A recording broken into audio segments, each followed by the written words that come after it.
I think it's time to get the show rolling. Everybody, these markets are still holding at beautiful levels. We see Near Protocol pumping, Avalanche pumping, Aerodrome pumping, Render seeing some great price action, Fetch, great price action. CeeLo had a great pump yesterday and it's cooling off a little bit. Polygon looking good. We got a lot of stuff to cover today, so I want to see everybody in here getting active in the chat. Let's make this a community thing. Let's all get involved. I want to know right now, do you love me? I'm just joking. I want to know right now what coin that you have in your portfolio. What are we ignoring? What am I not showing on this channel? What is it that you want to see? Let us know. And if you're watching later, if you're watching this, the recording of this later, comment down below. What coins are performing great in your portfolio? Which ones do you think are about to explode and have not exploded yet? Let me know. I see we got Kingston Crows, Alexander G, J715, Imam Perry, Falco, Donato Cabrera, Quarter Crawler, Atropine, everybody in the house. We're about to have a lot of more people showing up. So while we're waiting on getting this show started, let's vibe the tunes. Bitcoin, pump, altcoins, pump. I've been preparing for this. Can't nobody tell me nothing. Bitcoin, pump, altcoins, pump. I've been preparing for this. Can't nobody tell me nothing. Bitcoin, pump, altcoins, pump. I've been preparing for this. Can't nobody tell me nothing. Bitcoin, pump, altcoins, pump. I've been preparing for this. Shout out for the super chat. Can't nobody tell me nothing. What's up? SEC and its policies rely on whatever Gary thinks. Bitcoin's a flight to quality. I heard that from Larry Fink. Every hour losing purchasing power on foolish out there. It's not our fault. Blame the cult. It's the political cowards. When it comes to gas, our purchasing power just got cut in half. I sit back and laugh, open my bag, fill it with stacks and sats. Bitcoin, pumping, altcoins, pumping. I've been preparing for this. Can't tell me nothing. And I believe crypto will play that type of role as a flight to quality. We are hearing from clients around the world. Bitcoin, pump, altcoins, pumping. I've been preparing for this. And I believe crypto will play that type of role as Bitcoin, pump, altcoin, pumping. we are hearing from clients around the world. Can't nobody tell me nothing. Crypto, depending on how you think about it. And I believe crypto will play that type of role as a Can't flight nobody tell me nothing. Bitcoin, pump. We are hearing from clients around the world. Prepare for this. All right, everybody, if you're ready to get this stream going, I want to see some ones in chat. If you're a member, I want to see some emojis. I want to get this vibe, and we got to talk about these markets. Let's go.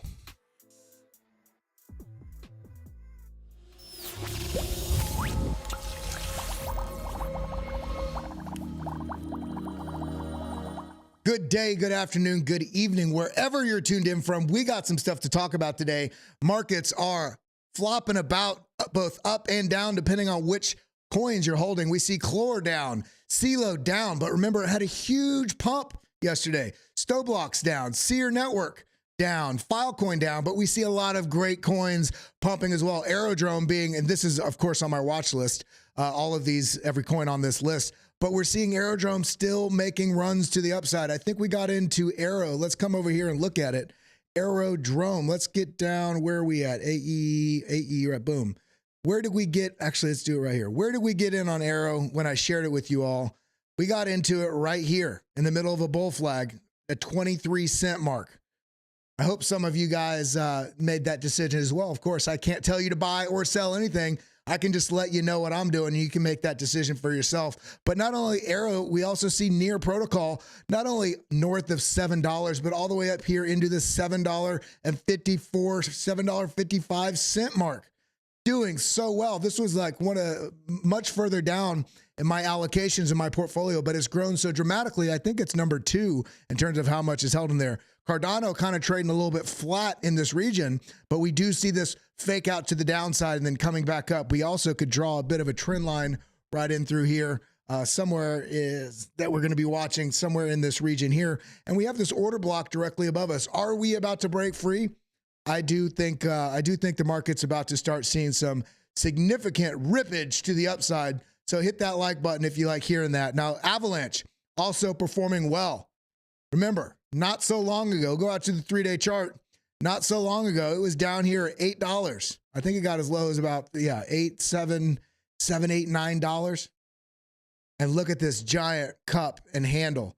And what we see right here with Avalanche, boom, look at this giant cup and handle. Let's go ahead and measure this move. Let's go right to the bottom there. And measuring this move to the breakout point, this gives us a target just on this pattern alone up here at the $89 mark. Markets are looking good. Markets are feeling good. I'm feeling good. I hope you're all feeling good because this is what we've been preparing for. And even if you just got into the market, even if this is your first time on this channel, you can still capture a huge portion of the move in these markets. And it's all going to come down to your strategy, if you have one, and then also, can you keep your emotions at bay? So what we're going to be talking about today is some of these coins here in the market. And I want you all to get involved in the live chat. Let me know what coins you think haven't moved yet, because some of these coins have already had pretty explosive moves. There might be some coins we're not focused on yet that have not yet moved that maybe you could put on our radar. Let's make this symbiotic. Let's do that. Now, when we come over, I want to shout out over here onto the Discord, the BitLab Discord. I shared this is all from yesterday, all of this content. I shared this in the Kelly Alpha channel right here, where I broke down exactly what I thought was going on in the markets and why I don't think we're ahead, why I think we're right on schedule, but some cautionary things as well as an update on my portfolio, this altcoin portfolio, I should say, and some ideas about where we could be going with this market. So if you like what you're seeing, if you like what you're hearing, I'd love it if you'd hit that like button. Let's get those likes up in this stream. Subscribe and join us here in the family. Ding that bell, that notification bell, because we've been doing a lot of different kind of content on here as well in the afternoons. In fact, if you haven't yet, go back and watch yesterday's Crypto Degen show, Monday afternoons. I'm doing those meme coins. I'm doing those microcap altcoins. I'm doing it with Rodney, My Crypto Journey on YouTube and Twitter. He comes on and because he's a meme coin master. And so I wanted to make sure that we're not only covering these blue chip top cap altcoins, but also some of these very high risk, but very high reward potentials and keeping you guys in the know about that, but also talking through the strategies to make sure you're identifying great coins. I see Zachary Martin says ORDS. ORDS is due a move. We could look at ORDS. We see RLB. I don't know what RLB is. What is RLB, Zach Martin? We also got, Arrow. Yeah, okay. We're going to be looking at a bunch of stuff on here in just a moment. Now, coming back over to the Discord here where I shared some really great alpha, I just want to point to something really quick. Bitcoin has been moving. It has been moving beautifully. And what this really identifies to us is this gap right here, this 38 to 39% gap, which essentially is the altcoin market, the total two, Ethereum and all the altcoins, everything minus Bitcoin. There's still 38% down from its previous all-time highs. This is suggesting that there's, and we've talked about this before, this capital rotation that happens within these markets where you get Bitcoin essentially signaling the move in the market, saying, hey, risk is coming back. Bitcoin moves. And then as Bitcoin moves up to certain key levels and breaks through those key levels, what we start seeing is capital rotation where, yes, some money gets taken out of Bitcoin and put in altcoins, but also even separate from that capital rotation, the signal of Bitcoin moving gives confidence to start putting money, even fresh capital directly into the altcoin market. So the fact that Bitcoin has moved, you may feel like, why haven't some of my altcoins moved as much? And I'll be honest, if that's the case with you right now, you're not properly allocated because our altcoin portfolio has been ripping already. But the exciting thing about this right now is this is signaling that the best is yet to come in these altcoin markets. And so had you been positioning yourself, you already would have realized incredible gains, but there's even bigger moves coming overall, coming in the coming months. So is it going to happen today? Probably not. Is it going to happen tomorrow? Probably not. It's going to happen sometime very soon. And then I would say in the next 6 to 9 weeks. There's no telling when it's going to happen, when the absolute onslaught, a flood of capital comes in. But this right here is our leading signal that it's still time to allocate yourself and take advantage of price not moving and layer into the things that you think are going to do well. Don't only look at coins that have already performed with astronomically big green candles and huge gains. Have some of those, sure, but try to identify stuff that hasn't fully moved yet. Now, when we come back over here, I just want to point this out. Everybody's worried that we're a little high in relationship to where we've been in past cycles. This is an overlay of the, this current cycle and the last two previous halving cycles. And we can see that, yes, we are. And it's a beautiful, almost perfect inverse of the global shutdown in March of 2020. So are we really ahead, or is this just sort of an inverse, the pendulum swinging back the other direction? That's one question we got to have. The other thing is, maybe it's not fully about the halving cycle. Maybe it has to do with the global liquidity cycle. And in all honesty, and I talk about it in this post here, I break down my thoughts on it. Maybe it's probably a combination of these two things. The halving cycle definitely drives a healthy speculative narrative, but it also provides the fact of now a reduction in new supply that's available. So we have a narrative as well as a technical data point that changes the supply-demand dynamics. And in this case right here, what we're looking at here, this is a fuel for which markets can truly perform well. So when we see the global liquidity cycle that had flipped on back here, and I remember when Tech Dev had shared his original chart on the signal starting was around July last year. And of course, it takes sometimes a little bit of time before that money flows into these speculative assets. But what we're seeing is we're right on schedule for what the global liquidity cycle suggests. And we can also see, and I've talked about this before, but I zoomed in on this for us a little bit. We can see the global liquidity here as it relates to what Bitcoin price action has been doing. And the most beautiful thing that I see here, and we want to remember this, is this area right here, which is the FTX collapse right here. Sideways consolidation. A lot of people thinking Bitcoin was over. Bitcoin was dead.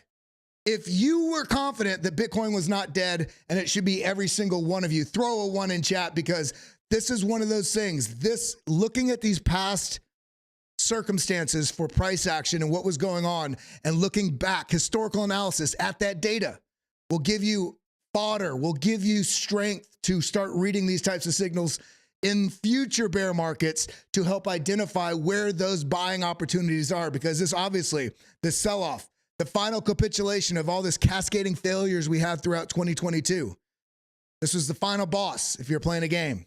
And what could not only all the other data signals and on-chain metrics, but looking at this chart alone could have given you a strong indication that something positive was coming. And that is because the FTX collapse happens here, price action moves sideways here, and then what do we see down here? This is a global liquidity. Fuel for the car to drive up the hill. And what do we see? This starts ticking up immediately right about when the FTX collapse happens. So as price is going sideways and we're seeing an exponential increase in the liquidity available to deploy into markets, this is the best bullish divergence I have ever seen, with this strongly increasing here. And then finally, we ultimately get this strong move up and out. Now, of course, there's a lot of fear still lingering within the market, which is why we kind of see this price action push up, down, push back down. It's in all reality, this was like a $7,000 accumulation range that happened for several months sideways right in here. And then finally, what do we get? The positive news. It stopped being speculation about the ETFs. The date was coming closer, and we see the price action start moving up. And isn't it funny? Is it just because the ETFs? Well, we also see at the same point, global liquidity ticked up very high. And then this has been the most interesting factor of all of this. We have this little bit of drop right here when the global liquidity is coming down. But then we also remember we had that speculative buy the rumor, sell the news event, basically, that transpired around the ETF launching, quick spike and then sell off. And we had the global liquidity dropping while the Bitcoin price ignored everything, because there was so much bullishness and buying power that people stopped. It stopped in this moment, stopped becoming it stopped participating in that risk narrative. And this may be fortuitous about what we're going to be seeing over the next 6 months to 2 years, or for the rest of the life cycle of Bitcoin. That correlation of risk, or risk on, risk off, is probably going to oscillate over time, meaning it's going to correlate with risk sometimes it's not. But I think we are in process of the shifting of winds in Bitcoin. And we can see that as this, as price has gone up, We do also similarly have a bottoming essentially currently. Hopefully this keeps ticking up. You know, China's having a rough time. The U.S. is involved in multiple wars on multiple fronts or funding them in some capacity. And we have, you know, we're in an election cycle year. I don't really see a circumstance in the next 2 years that we don't see a lot of money printing, which would only drive this up even further. So let's stay vigilant on all this because things are feeling good. Things are looking good. And you know what? This is something important as well. Look at this, the largest corporations in the world. Bitcoin's down here at number 8 at 1.4 trillion.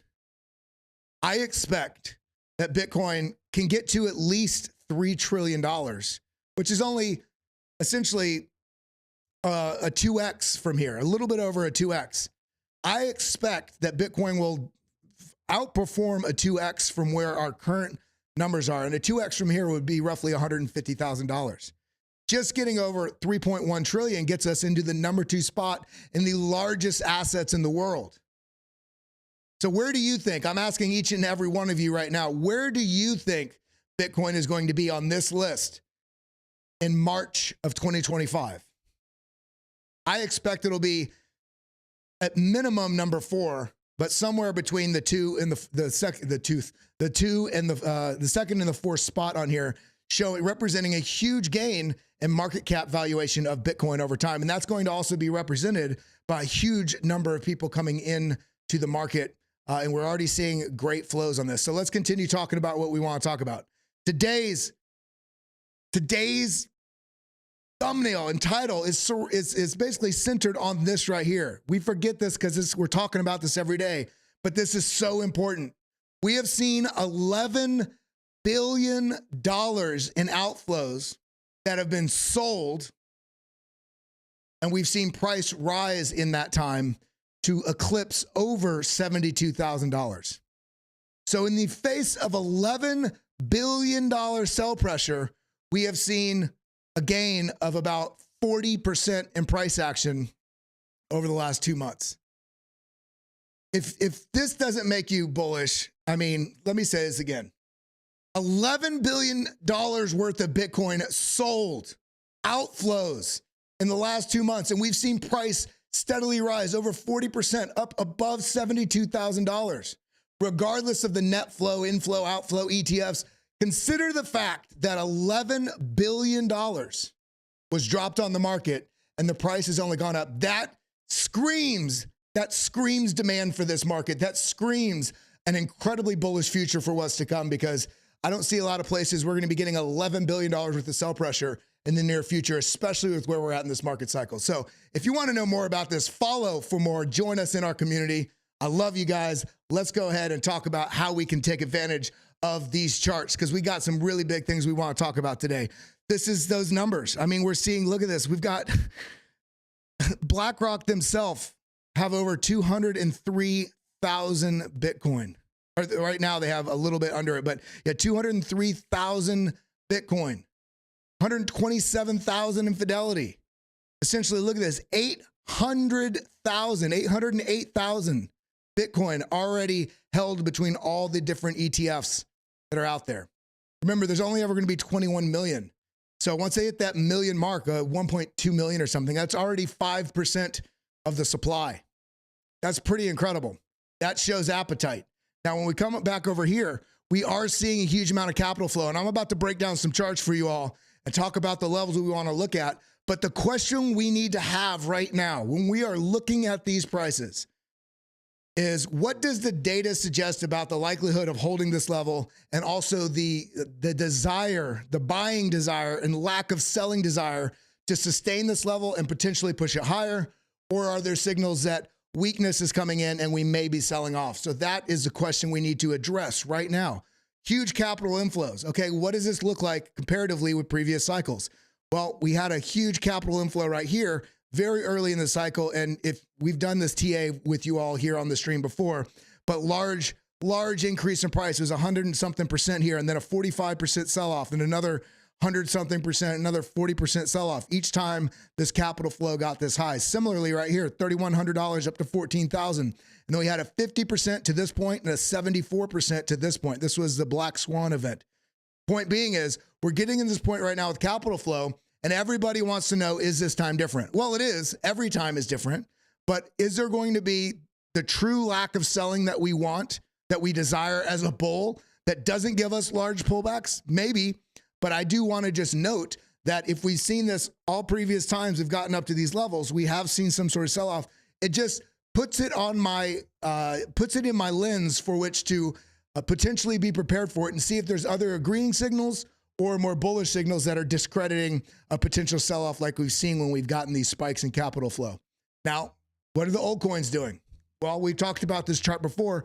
Value days destroyed. One Bitcoin, if you hold it for 1 day, that's one value day. If you have a Bitcoin that's been held for 5 years, then it's 365 times 5. It's that many days. If you move that coin or sell it, then you're destroying all those days that were saved. The reason why this is important is because this helps us see if there's been old coins moving. And we've seen, yes, we've seen a lot of old coins moving as this spikes in previous cycles. And it's not just the top, but when we see this getting very high, it's representing also similarly coming somewhere near a market cycle top. We're not in the red yet on this, but we are seeing levels that are eclipsing what we saw back here in 2018 into 2019. Right here, this is August 2019, right here when this spiked up, and we're already well above that. So there are some older coins, and it makes sense. If somebody's been holding for 10 years or 6 years or even 5 years or 4 years, it makes sense to take advantage of harvesting some profits off the table. Now, that doesn't mean the bull market's over. It just suggests that in some ways it actually confirms that we are in a bull market, because old coins, big money, smart money doesn't sell at inopportune times in the market. They take advantage of these areas when the price is low and buying from people that are capitulating, and they sell when price is high, above previous all-time high. And we've seen it time and time again. So it just marks that, yes, we are seeing some old coins move, but we just don't want to see this spike all the way up here. Now, coming on to this chart right here, everybody's talking about the supply, the lack of supply. And I think TXMC in here shares a little bit of a centering, sort of grounding thought about this. Is there supply shock? Because remember, supply shock is going to be a function of supply and demand, but also people taking profits within this market is going to be a function, especially old money, smart money, is going to be a function of where we are in the market cycle, where the price is relative to where they bought. And anybody that's been holding for 2 years or more, the three years or more, I mean, actually at any point from now, but I'm talking about people actually accumulating in the market, they're all in profit. And we've seen, if we come over here to, let me come off the screen real quick. If we come over here to, let me come right here, glassnode.com. There we go. We just log in for just a moment. If we come back over to this screen, right, put in my password, come into this screen right here. All right, boom. We can see coming into the, let's go to the addresses with over 1,000. And we're not going to look right here. We're going to look right here. We're going to look at this level right here. Previous all-time high was about $20,000. So that is right about in this zone here, $18,000, $19,000. There's a little bit of sell-off, and then they really rode this all the way up. And at this point, they really started taking profits into the market. But the really big wallets, look at where they started taking profit. I've shared this with you all before. It's just a reminder. Right at the $17,000, $18,000 mark, once the price started moving up past previous all-time highs, smart money starts essentially taking money off the market and selling into the strength of the trend. Every one of us that has less money than these big banks and these big players, which is every single one of us watching, we get so greedy. We try to figure out how we can squeeze out the holding all the way up to we want to sell right here. It's not going to happen. It's going to be a lottery if you do that. You need to look at previous all-time highs and look at the data, look at your projections, and figure out how you could take advantage of the strength of a trend well above the price point in which you bought, and figure out, just like we DCA in, if you're trying to take money out of the market and not hold for 10 years, then you look at this previous all-time high like we have just broken, and you start to identify what your strategy is. Now, again, I would just want to point out on this if you come to the BitLab YouTube stream, on this video right here, if you come over here to live, 1, 2, 3, the fourth link here, come right here, Making Millions. This is a video I think everybody should watch because I break down a lot of strategies that I'm utilizing, forward looking. I'm thinking about it now so that I don't get trapped in my emotional cage, making me excited or hopeful or fearful and making me forget what my strategy is. If you identify what your plan of attack is going to be to exit your positions, you're going to be able to do it with strategy rather than with the emotions that are triggering you. So we are seeing altcoins move. Good. We are seeing, this is what we're talking about, the supply and demand deal here. The average supply is not a milkshake to be sucked down. Everybody's thinking that we're about to have the supply shock. And as I was just outlining all of this other things, you may feel like I was on a tangent. What I was outlining with this Glassnode data is that as we get to higher prices, other people in the market that have been around will be more incentivized to take profits. Them taking profits creates new available supply in the market. So as we're seeing just right here on this huge spike, this is around 385 million of profit was sent to exchanges, meaning it was in their private holdings. They moved it to exchange, upon breaking the previous all-time high, what I just showed you with the on-chain data, with only 2 trading days recording larger values. So we're seeing a potential bit of pressure, or at least an expectation of pressure, selling pressure, now that we have eclipsed all-time highs. Remember, there's still even big money that did see, coming over here, that did see this price action come all the way up into this zone. And remembering how hard this was if you did not have an exit plan somewhere up in here in this region. So people try to hedge themselves and play, they try to get as much as possible on a well risk adjusted amount in terms of how they are engaging with this market. So the fact that we do see some altcoins moving, identified there. We also see, a huge amount of money has moved into exchanges. Okay. We need to be aware of that. And on the flip side of that, there's some bullishness with that. Bitcoin has hit another all-time high of 72,700 plus. Massive dormant coins, this is what we were just talking about. Massive dormant coins are moving back into circulation, meaning they're moving out of their private holdings, they're trading with somebody else, somebody's harvesting profits, which is a primary validator, see, it's not all bad, of a bull market. Bitcoin discussions are low relative to price performance, a sign that prices can continue climbing. So this whole little loop I just took you on was, man, okay, it feels, okay, we have had sell-offs in the past. Some old coins are moving. We're seeing some coins being prepared to sell. But remember, what really drives this price action to do what we see in this portion right here is not smart money aping in. What we see that drives this very fast motion, or over here, this, from this previous all-time high up, all of this is, who's all this retail buying from? They're buying from people that bought down here or bought way back here. So this is a rotation of smart money taking huge profits and essentially selling their coins to somebody that is a hype cycle buyer. Now, when we come back over here to my page, and by the way, if you're not following me, make sure you give me a follow. And that's right here at Kelly Kellum.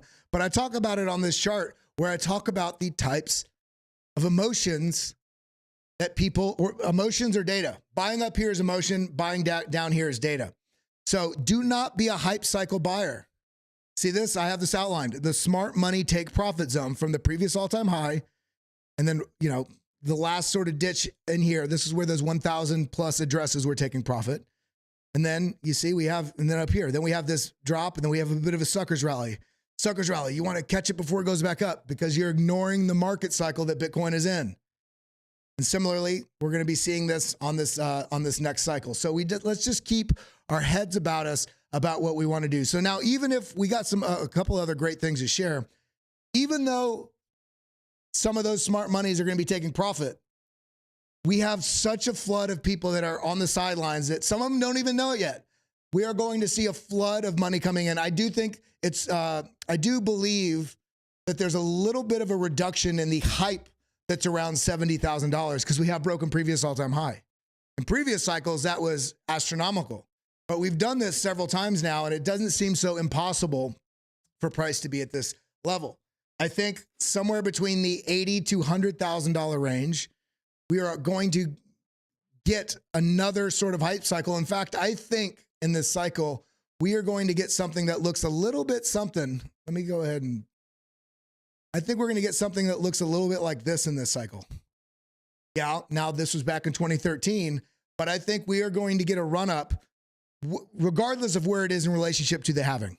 But this run up, let's pretend this is a run up from, where we were at 30 or 40 and 70, a run up somewhere between $85,000 and $100,000, probably just a little bit short of $100,000, and likely get a bit of a sell-off that shakes a lot of people out.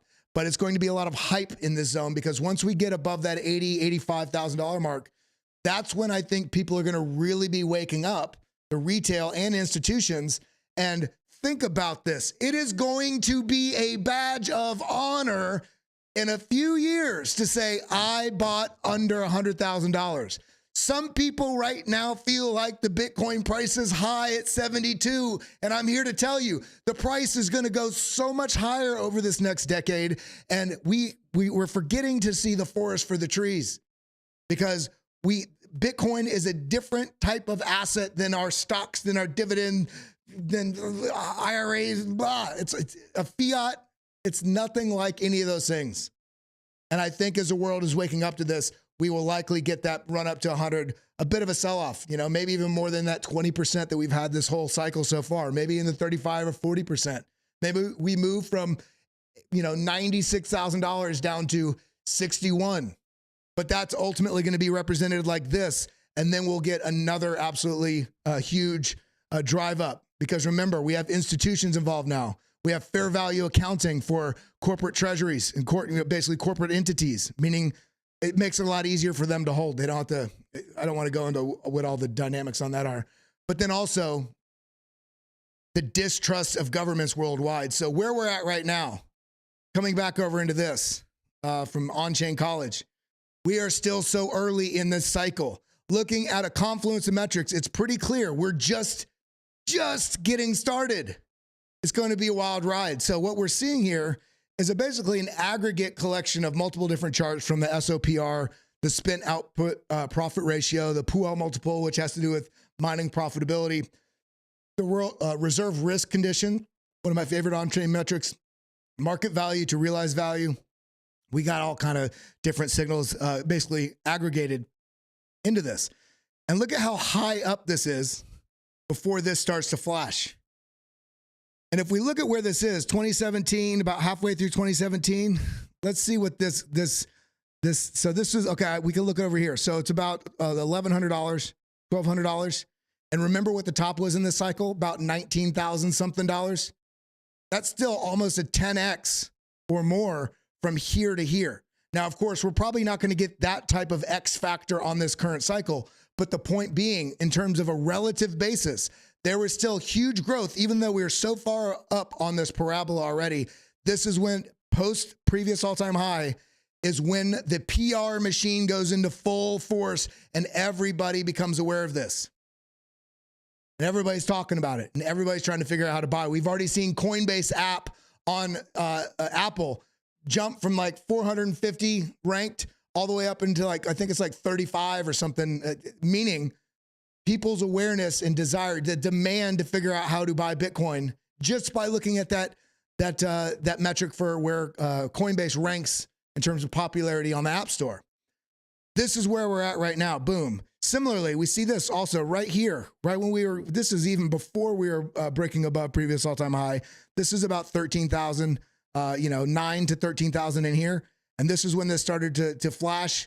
And we still had a huge amount of price action to go to the upside. It was about 6X from there.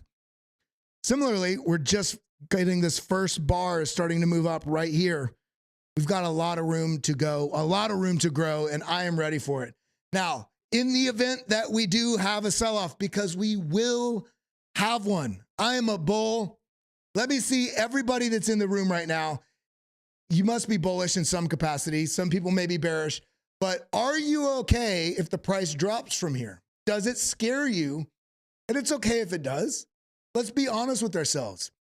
Are you prepared to take advantage of it if we do get a sell-off? Because we have seen in every previous market cycle, the short-term holder cost basis. Let's turn this off. Let's turn off long-term holder, turn off the 21-week, turn off the 200-day. Now we're just looking at the short-term holder cost basis. When we're below it, tend to be in a bear market. When we're above it, and regularly, we tend to test it, and we're also in a bull market. See this? Bear market, we lost it. Rejection, rejection, rejection, rejection. Bull market, boom, boom, boom, boom. Mini bull market here. Back into a bear market, and then bull market. Test, test, test, test. Now, where we're at right now is we've already tested 1, 2, and a deviation that scared the living hell out of some people, but we did go down below it. We tested it regionally, and now we've come back up. We've almost tested it right in here, and we can zoom in on this. That is right here. But the point being is at some point, we will have to have what's known as a mean reversion, the price action exploring the strength of the bulls, letting some people take profits and seeing where the bulls come back in. And at this point in time, this is why it's so bullish. Even if we got a sell-off, we have 3 key metrics right here that are essentially, think of it like a cushion, like if you put a mattress on the ground outside the window. If you don't have the mattress, you're going to break your legs. You're going to go to the hospital. But with the mattress, maybe you can bounce on that and continue up. And what we're seeing here, short-term holder cost basis is now above $50,000. So this would represent, even if we had a huge sell-off from here, that would represent a move down and holding above $50,000. Now let's say we dip below that. The 21-week moving average is right here about $43,000, $44,000. And the final determiner here, the 200-day moving average, is at 39,000, and very soon it will probably be up at 40,000. So even in the worst of the bullish cases, think about the opportunity that you could figure out how to, I would be scrambling trying to figure out how to buy if price represented a move down into this level. Now, what does that mean? What would a $39,000, let's see what kind of moves that would be so we know what to look at. Let's actually come over here. Let's go to this chart where I have a lot more lines. And so, okay, from where we're at right now, let's actually measure this down. Let's come here. Where's it at? Now, price range from the current price, about, let's do, 72,000. So down to 40. Okay, so down to the $40,000 mark, which would roughly be about where the 200-day moving average is about a 43% move. And this would still be on par with what we've seen all previous cycles. Now, if we went only to the $44,000 level, that would be about a 38% move. And if we only went to the 51, which is, look at this. I didn't even plan this. This is right on this support line right here. This is previous resistance. This would represent a 30% move. Now, that could very well be the type of move we get on the downside because we've only had 20% moves on each one of these subsequent retraces that we've had on the way up. Even this move right here was 20%. We have not gotten anything beyond that. It wouldn't be out of context for us to come down and test into this $51,000 level. This is a short-term holder cost basis, which represents just shy, let's see, 51, which just shy of 30%. Now, I don't think we even necessarily have to do that, but I'm prepared if we did. When we're looking at the price action, where we're at right now, let's see if we see signs of weakness, because we did just talk about some coins taking some profits. Now would be an opportune time to test some levels in terms of downward price action. So let's get back over to this chart right here. And I shared this all in the BitLab Discord in the Kelly Alpha channel yesterday as well. Gave a lot of thoughts about what I'm seeing, what's going on. So definitely get in there if you haven't seen that yet. It's in the Kelly Alpha channel on the members area on BitLab. Now, looking at where we're at right now, these are the 3 most important levels I'm watching for where we're at currently. That is 79,000, 78 to 80,000 really, which would ultimately be the target out of this move right here. We see this move right here, which is a flagpole and a little bit of a bull pennant. And we take this measured move, put it up like this. And where does it go? It goes right into this zone. We've been working our way up there, but have not yet gotten there. Doesn't mean we have to get there now, but at some point, I know we will. As it stands, this level right here, this 70,000, 71 to 70,000, it's sort of box, would represent testing previous range highs right in here. As well as that, we're kind of coming right into a kind of a testy zone right here on the 4 hour, which is the weekly VWAP. When price is above the weekly VWAP, I like to look for price coming back and testing it and then moving back up if we're remaining bullish. If price action breaks below this and on the retest back up gets rejected at it, that tells me the story that the smarter money players and the sentiment in general is starting to play a negative arbitrage. What's the word I'm looking for? A negative spread. So they're playing the price action coming down, coming back into it, taking profit, playing a short, coming back into it, taking a profit, essentially a bearish trend. So right now we are kind of losing this level right now. So it's going to be important to see what happens if we do lose 70,000. Again, it's not the end of the world. What it is, remember, we're so happy about volatility to the upside. You can't appreciate that if you don't know how to take advantage of volatility to the downside. Ultimately, that's what's going to reap you the best benefits in this market. So in some respects, let's hope we lose this level, because what we would like to see on any trend ever for it to remain sustainable and healthy is a move up, a retrace, a continuation. That's called a rise, retrace, continuation. And as we've seen it right now, we haven't seen very many retraces, and we've been just pushing up into this zone. If we lose this level, which we are kind of slipping into right now, $70,000, then ultimately we can see, we got this trend line right here. We can extend this out a bit. So from the candle to the wick, this would represent essentially 68.9 right in this zone, which would be in line with, we could actually even draw a box right in here, draw a box just like that. If we come down and slip into this zone, again, it's not bearish. It's bulls doing bullish things. You can't have a bull run the field for 27 hours a day. It's got to sleep at some point, right? So if we do come down into the zone and lose this zone, ultimately on the very bullish side of things, I would want this to if we're really bullishly exuberant and we're about to see another move, very quickly to the upside in the next week or so. Ultimately, I'd really like to see price action stay above $61,000 to $63,000. But on this 4 hour time frame, we see this green block here, which I did not put on the chart. The green block automatically gets put on the chart with the BitLab volume, part of the BitLab trading stack.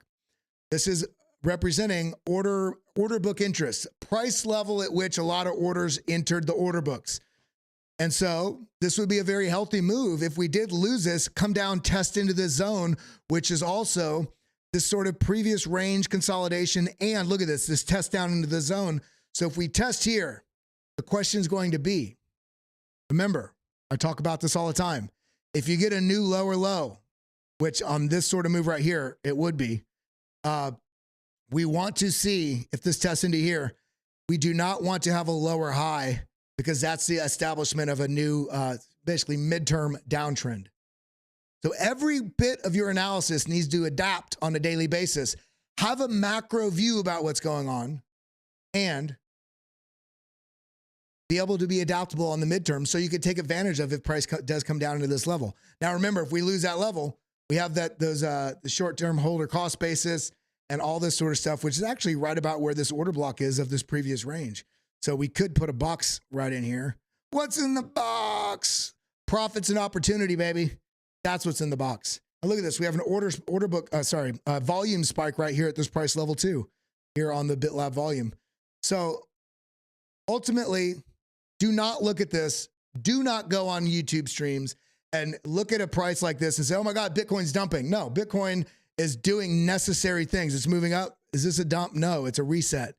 It's a reset until it's not. So as it stands right now, we're watching the $69,000 to $70,000 region. If we lose this area, then we can talk about potentially moving to the downside. We do see, that's on the 15 minutes, sorry. I just want to look at so we have this is a 50, let's go to the 4 hour actually. So this is a 50% mark on the RSI. I like to keep a look at this in terms of where this purple line is, which is the RSI in relationship to the upper 50% or lower. If it's above this, you're generally bullish. When you start losing it, if this comes down, kind of rejects and goes further down, that may be signaling that we may be moving to the downside. Now, similarly, this yellow line, which is the VWAP, volume weighted average price. This is the BitLab trim fuel, part of the BitLab trading stack. This is looking like it was trying to stay positive and it's lost. See this low? Now a lower low. This is indicating to me that we're probably in store for now a lower low on the VWAP. What this represents is that negative spread, you know, so this may be indicating that they may be trying to shake some people out if this does break to a new low, which is looking like it's on par for. Now, we still have a lot of bullish, basically positive money flow here on this 4-hour time frame, but you can start to see that diminish once we get down to the 1 hour. So it's no more positive flow. It's getting a bit neutral. If we get down to the 24 minutes, this is already, you know, flipped in terms of negative money flow. So we don't want this to spill over. We look at it, and here it is on the 24-minute. The VWAP has now made a new low. So what I'm looking for on any bounce that we get, you can let a move happen and see what the response from that move is. You don't need to jump out of a trade because it's dropping or jump in because it's going up. No, let this move happen and see what the follow through is on this. A great example of this is when we look at this move right here. Scary, and then the follow through is back up. Similarly, let's get to the 1 hour time frame. So where we're at right now, look, kind of scary, but the follow through resulted in a new high. Right here, let's watch for a yellow candle, which is a stopping volume candle. Let's watch for what happens with this spread because we are below the VWAP here. On a bounce, do we get rejected or is this a bear trap and this is a fake out and then we move back up? You don't need to jump in the middle of a move just because it's moving and you're scared. No, that's literally the playbook for which the smart money is trying to move the market to harvest your emotions and your money into their portfolios. So let this move happen. See where the bounce is. A great example of this, if we go back out on the macro, here's a quick little lesson for you. When we go back out on the macro, boom, right here. Maybe you wanted to get out at the very top and you didn't. You're like, oh my God, then it dropped. Now remember what I was just talking about is when you have a range move and then all of a sudden you have a higher low, and then all of a sudden you have a lower low right here. The question is, are you about to have a lower high? The lower high confirms this move is most likely to move to the downside. And that's just price action. In addition to the price action, you see what? It lost the VWAP. It came back up. Now it's losing the VWAP again right in here. And it's under the trend signal line right here. And the 20 moving average EMA ribbon. In addition to all that, then we also got this potential downward reversal, meaning the price action is likely going to continue to the downside. And on top of that, BitLab Trading Stack also shows 4 bearish divergences. So rather than needing to get out right here at this ultimate top, the price action tells you, oh, it's getting weak, confirming weak, and then your entry on this to exit out of this market would have been somewhere right about in here on a conservative basis, because then the market is telling you, it is confirming that not only was this rolling over, but then this was confirming the bears were getting back. They're basically shifting into gear. And this is a macro look. So when we're looking at a smaller time scale, all these things play out in similar fashion. Let's go down to the 24-minute. Starts to look a little bit similar. Let's actually go out to the 1 hour. Starts to look a little bit similar here, where this is this angle. Remember this angle of attack. I talk about this all the time. Angle straight up. Let's go. There we go. Come on. There we go. So this is straight up, but then after that, these bullish attempts get a little bit more and a little bit more angled, like dominoes falling over. And then ultimately now we have this break of structure forming this new low. We actually did it right here because see, we have higher low, now lower low, lower high. That was the indication right there. But we also see the price action losing the VWAP, which I love this trend signal line, but the ultimate line I really follow on this. I use them all in conjunction with each other, but the VWAP, if we're below the trend signal line and below the VWAP and the price action, when the rebound happens, where do we see this rebound up into? Where do the bears come back in to send it lower? Do they do it under the trend signal line and under the VWAP? Or does it actually make its way all the way back above those, come down, find support, and then continue? If you're patient, the market will tell you what it is trying to do. It's just so hard. It's just so hard to be patient sometimes because we want to make as much money as possible. But back when I was in a special forces unit in the Air Force, One of the common phrases is slow is smooth and smooth is fast. We've all done it. We start walking around too quick, or we're trying to make something happen because we're in a rush, because we're late. And because we're moving so quick, we stub our toe, and then it's like, and then we break a glass because we're moving too quick. Slow down. Let the data present itself to you, and you will ultimately, on average, have a more consistent and effective means by which you're doing whatever it is you're doing. It may feel slow in the moment, but because you're methodically going through all the things you need to, you will effectively get there at a smoother rate, which will mean that you encounter less problems most likely, because you're doing things with the process and methodically. So then, you can work on that. Now, I love you guys. I appreciate you guys. Let's go ahead and look at a couple of altcoins, and then I got to bounce out of here. Let's go ahead first and look at this portfolio. This is that portfolio I've been sharing with you guys. Let's go ahead and go to the current holdings. Look at this. Near protocol is up 145% since I shared this with you guys. Ethereum up 54%. Aerodrome's been crushing it, 182%. The graph up 154. I'm sharing you all the updates and whys and who's and what's in the BitLab members area. And I talked about some of the things I was doing and what's going on with the allocations and everything. I try to keep you guys as updated as possible, but we're seeing Avalanche. Let's get down to the 2 hour. Avalanche absolutely ripping. Target up there at 89, but it doesn't mean we just sit here and think it's going to go straight there. Okay, we have a bull flag here. We can see that we're already almost representing what the target on that would be. Almost all the way there so far. Positive money flow.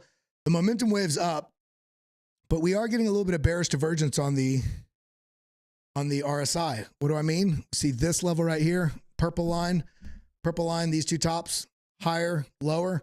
Now in the same sort of place, this is where that first high was right here. This is where the next high is. We have a much higher high. So there is a potential for hopefully maybe another bull flag. We'll have to see how it plays out, but things are looking good on Avalanche. And I think there's going to be some great things in store for the coming bull market. In reality, this is that massive neckline we talked about on the macro cup and handle. So it wouldn't be out of context for this to come back and test somewhere in this region down in which is not that much, 50, it was about 6% down, right? Come on. 9%. Yeah, about 9% down. Okay. So from 54, 55 down to 49 to 50, which would test these previous range highs as well as the macro neckline on this cup and handle. Now, it doesn't mean it has to happen. Things are getting kind of irrational right now. Let's look at XRP because we have not looked at that lately, and that finally made some moves. Shout out to everybody out there that's an XRP holder. Some of you have been waiting patiently for years. Let me know in the live chat or in the comments down below, what price point did you get on XRP? I wonder who's been holding the longest. Let's go ahead and delete some of this stuff. You know what we're going to do? Remove drawings. There we go. Too much stuff on there. All right. So we have this huge base that we've been forming. Boom, right in here. This is actually interesting because it kind of looks like a broadening wedge in this zone. Now we need to draw a option F, top to bottom. Look at this. We're coming right into the golden pocket. So this is great move. Great move. But we are coming right into this previous range highs as well as this. Remember, this was a positive news story about them winning against the SEC and then sold off quite dramatically. Came back all the way up into this golden pocket. This 0.618, 0.65. Came back down, found support on the same regional sort of level. Now we're coming back into this zone. 75, we came up into about 74, 75 cents. And now we're, already having a little bit of a sell-off, but it's not the worst thing in the world. There is on the smaller time frame, however, a little bit of a concerning look that this is a broadening wedge. This very well could come all the way back down here into this 61 cent sort of mark, but I do think that the gears are starting to kick in for projects like this. And remember, I didn't even bring this up. Remember, this is also going to be tied to a lot of these altcoins, tied to what's going on with Coinbase, this continued legal battle. And the most important things I highlighted in this, and this makes sense to me. Coinbase insists that the SEC intends to assert new authority over digital assets. It must do so through a transparent rulemaking process. All Coinbase is saying is, hey, you can't regulate by authority. You need to go through a process and also approvals from Congress to make some of these accusations and sort of rulemaking that you're trying to do through court cases versus actually giving us a damn rule book so we know what the hell to do. Similarly, it says right here, Coinbase's argument is in both instances emphasize that the SEC lacks authority over crypto exchanges without explicit approval from Congress. So of course, and I do think things are leaning, I feel like without some sort of outside pressure from some other administrative foreign body, administrative governmental body, I meant to say, I do think that the courts are starting to realize, one, the power of Bitcoin, the ETF, the promotions, all these things that are going on in that regard is great, but also the growing awareness that there's so many millions of people in the US that use crypto and that this is a different type of sector. And we've seen, I forget the judge's name, one of the judges in one of the cases here with the SEC has ruled sort of in favor of just logic, which means in opposition to what some of the stuff the SEC is doing. If we get a resolution to the Coinbase case, when we see things like XRP, when we see things like, Algorand had a pretty big spill initially when they were listed in that lawsuit, but Cardano, we will likely see a very large sort of jolt into the altcoin ecosystem, which would be amazing for those that are prepared. So in addition to that, though, we also have the ETH Dencun upgrade that's coming in 2 days, I think tomorrow, is it? The next day or two. But we do have some resistance above, but one of the things that we need to pay attention to is that not only do we have the ETH narrative, the ETH ETF narrative around the corner, but we're also seeing a decrease in supply. So everybody's talking about the supply shock on Bitcoin, but we can see during a 30-day period that ended on February 24th, the Ethereum and circulating supply had decreased. This deflation, 18,960 Ethereum, while beginning from 15th of February, there's been a preference for net withdrawals. So this is also showing not only we're going to start having more attention put on ETH, but even despite the ETH ETF that's on the horizon, likely something happening around May for that either approval or denial. That's their terminal date. The May date is the same as the January 10th date that we had for Bitcoin, where something had to be decided or not. So that's why not only do we have this huge upgrade coming out, which is going to have a massive impact on things in the not only Ethereum, but Polygon, all these things we see with the implementation of this upgrade that's coming. Remember, we also have the ETH ETF on the horizon, but with the implementation of EIP 4844, gas fees for transactions on platforms like Arbitrum, Base, Optimism, Polygon, all these things are expected to decrease dramatically. According to End of the Block, a decentralized exchange swap cost on Arbitrum is projected to drop from $2, over $2, to 40 cents. That is a significant reduction in fees. Optimism from $1.42 to 28. So there's going to be some positive stuff here. I mean, for ETH and ETH ecosystem layer 2s and layer 3 protocols should be on everybody's, at least on your horizon of awareness, so you can track what's going on here. Flourish explained that one of the main advantages of EIP 4844 is its ability to lower transaction fees, allowing developers to upload more content directly onto the blockchain, so making their ecosystem bigger and more things on it. This increase in on-chain activities could potentially enrich the ecosystem with a broader array of composable applications. Essentially, as more features and functionalities become available on the blockchain, it creates a multiplier effect. Ecosystems, think about a city. Cities are like, it's like a light at night in a field. If you turn the light on, all the bugs flock to the light. Similarly, if you build ecosystems that have a broad exposure to, different types of different groups of people and content creators and etc. Remember, smart contracts are not just for metaverse, legal, and real estate. Smart contracts, as well as the different types of things and ecosystems that can be built on these systems. These ecosystems are going to create this multiplier effect. There's an ever-expanding foundation of systems for developers to build upon. As a result, this enhances the overall versatility and utility of the blockchain infrastructure, and it's about to become more inexpensive.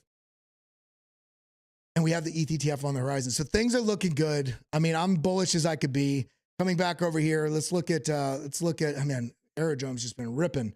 Let's look at ETH before we go. Coming up into that zone, we are getting, what are we getting? Impulse up, smaller impulse up. Now kind of sideways consolidation. Is this setting up to test this one line, 39.80? And actually below that, let's see, 39.04, that's what it is. So 38.35 would be this trend line right here. Ultimately, I think this would likely be lost, and we'd be watching for really a move down into this $3,600 level. The order blocks on this 4-hour, as well as a previous range high and a known level, is going to be down here in this $3,300 to $3,500 level, right in this zone. This is a previous range high here. We'd be testing where this liquidity flushed down into the zone. This is also where the point of control is. So ultimately, from a very bullish perspective in the near future, I'd like to see the price action, if this does lose these levels, hold above 3,400. If we lose this, then I think we're going to be coming back to test this huge macro channel resistance line that we sliced right through, that we never really tested. So would that scare you if the price action right before all this bullishness we just talked about came down and tested not only into the 3,400, but down here into the 3,200? I think this is going to be less likely, but it has to be on our horizon. As it stands right now on Ethereum, we are just now testing the VWAP and the trend signal line. So let's see what plays out in this region. It's very well may just range in here and create a similar sort of ascending triangle with a flat level of resistance like we saw on Bitcoin before. But with everybody, I love you. I appreciate you. I'll see you in the Discord. I got to get going. I ran a little long today because I love you. I hope you all have an absolutely wonderful day. I would ask you very much so, please hit the like button. Look down below this video. Join us. Let's start getting the ball rolling on building this community, because I love all of you. What we have here is positive, empowering, and we have, I think, one of the best communities in the crypto ecosystem, because there's nobody trolling in the chat. Everybody's just warm. We're all learning from each other, and I'm here for you. I appreciate you. Make sure, by the way, remember, we've got a lot of stuff over on the BitLab Academy YouTube page. If you come here on the home area, if you scroll down to these, where is it at? Daily Alpha. Go through this pro trading view guide. It's a 12-minute video that shows you how to set up templates, shows you how to do your lines, quick keys. Watch this interview with Mark Yusko. Great interview that we talked about here. And definitely go here and watch this Making Millions. This is talking about what your plan should be going into this market cycle, thinking about how you're going to identify where to start taking profits, where to maybe move out altcoins into Bitcoin, where to maybe move into stable coins, and the tools and some on-chain data that you can utilize to do that. I love you guys. I appreciate you. And of course, if you want more, if you want to learn about how to really engage with this market, head over to bitlabacademy.com. You can enroll right up here, and I'll share it with you. Only a couple more days while we're at this price. If you head to lab.bitlabacademy.com/Josh, you can sign up for 30 days for free for our Discord. And with that, we have private member streams, charts, call outs, signals. Joshua Jake's in there, I'm in there. If you sign up there, you immediately get access to a bundle of the courses with all the different courses we have here, breaking down on-chain, self-custody, trading fundamentals, candles, candle patterns, strategies, all this stuff, as well as you get access to all of the indicators that we use. It's BitLab Intelligence, the BitLab Volume, as well as the, where'd it go? BitLab Intelligence Volume, as well as the BitLab Trend Fuel here on the bottom. And you can do that at lab.bitlabacademy.com. I just posted it in the live chat. You can sign up through that link. While that link's can be taken down soon, I just want to make sure you all can get in there while the getting's good. I love you guys. I appreciate you. Thank you for being here. Drop something positive in the comment down below this video, not in the live chat. You learned something. If there was a spark in your day, drop a positive comment down below the video. I love you guys. I appreciate you. Adios. Adios, muchachos. Thank you for coming. Thank you for always tuning in. BitLabAcademy.com. Hit that like button, sucker.